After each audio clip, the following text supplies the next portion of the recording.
Let me introduce, please, ladies and gentlemen, my first guest, Derek Nighbor, who is the CEO of Forest Products Association of Canada. Derek has been going through some fairly interesting times lately as he works to support his association members. Of course, we've heard a lot about softwood lumber. What was more of a surprise last week was hearing a lot about newsprint. I'm sure you were thrilled. Yeah. So let's talk a little bit about that newsprint issue which arose. Derek, can you talk to me about what you think actually happened? What's going on with that? Yeah, I think it's the backdrop of protectionism in the U.S., and this is for our sector. This is the third trade action now, super calendared paper, which is the paper that you'll find in magazines or newspaper inserts, softwood lumber, and now newsprint. And some people will say, well, newsprint aren't newspapers dying? Isn't newsprint dying? Well, actually, we still export over $2 billion of newsprint to the U.S. alone every year. In a place like Corner Brook, Newfoundland, that's 500 direct jobs, another 2,000 throughout the province of Newfoundland and Labrador. In Powell River, that's about 500 jobs. In Crofton on Vancouver Island, it's about 400 jobs.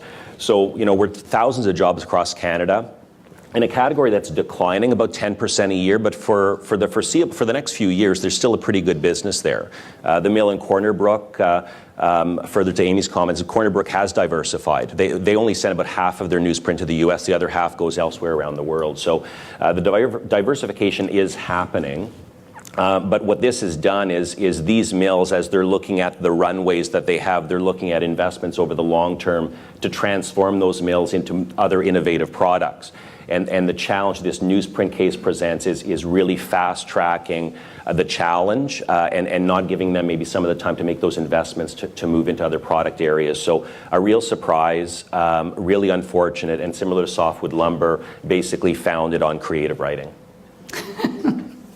So the government of Canada actually went to the WTO and filed complaints on both softwood lumber and with regards to the newsprint issue.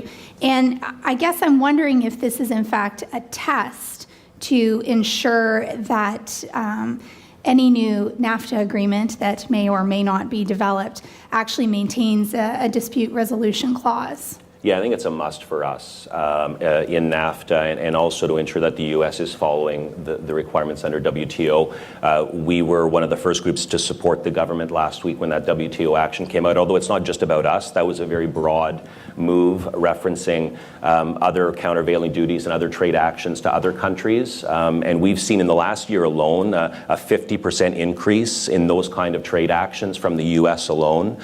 That's concerning. And a lot of people can blame Trump alone for that. And I think we've had debates in the industry. Would softwood lumber have happened with Hillary Clinton as president? I think the answer is probably yes. But I think the ongoing narrative around protectionism, and if you look back to the newsprint piece, that's a trade action filed by one mill of 260 people in Seattle, Washington, that's owned by a hedge fund. So my first, is this an attempt at extortion to get money from Canadian industry to buy them off? Because there's not one other newsprint facility in the U.S. that's supporting them. And also, we have 1,000 small newspapers in the U.S. We have book publishers. So we have far more people in the U.S. against this because they know this is going to drive up their costs as it has for home builders in the U.S. with softwood lumber. Yeah, that was an interesting and bottom of the page part of the story that I think may have been missed by a lot of people reading up on this issue. Well, and I think for the previous panel talking about what's in it for the U.S., and this has been one of our frustrations because the U.S. is not going to care about those jobs in Corner Brook. We care about them very much, but the U.S. won't. But the U.S. should care about the costs going up for home builders and home renovators and new home buyers in Florida. They should be concerned about small-town newspapers in Nebraska and Iowa paying more and possibly needing to close their papers because of these additional costs. And that's a big frustration. They don't seem to be getting that it's their own people really being hurt here as well. I want to talk to you a little bit about your industry in another sense.